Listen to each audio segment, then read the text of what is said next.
hopefully we can find some way to get the crime down and have the people who were originally living there stay there because it's their community, of course. And those are always the questions that one needs to ask when dealing with the concept of gentrification.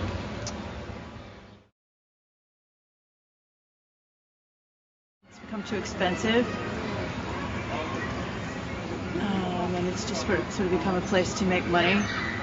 It used to be full of artists, and it used to be a very inexpensive place, so you could practice your art without having to worry about not being able to afford rent, which is no longer the case.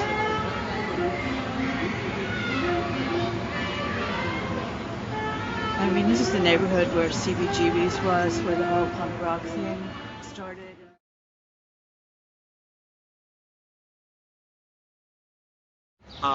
The place I'm marking in the map is a place that's been built up over time. The significance of that is the northeast portion of Central Park used to serve as a sentry point, and because it was relatively high, and you could see out into the Sound back in the late 1700s, back deep into the Long Island Sound, and what that would allow the sentries to do up there is to see the British warships coming from just way into the northeast area of the Long Island Sound.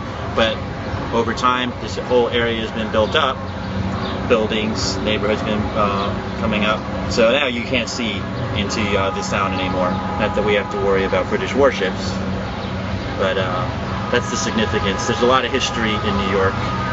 Oh, the wall at Wall Street. There used to be an actual wall there that extended from the East River to the Hudson River, because that area of Manhattan was really, really narrow. And in fact, the west side of Manhattan, there was nothing there. The Battery was just landfill, so it was a really short area. And the purpose of that wall was to keep the possible marauding Indians out coming into the South where the Dutch were, and then the British coming as well. So there was literally a wall there, hence the name Wall Street. I marked a place in Central Park. My grandfather Otto Langman was an architect and designed the base of the Hans Christian Andersen statue that sits near the boat pond in the park.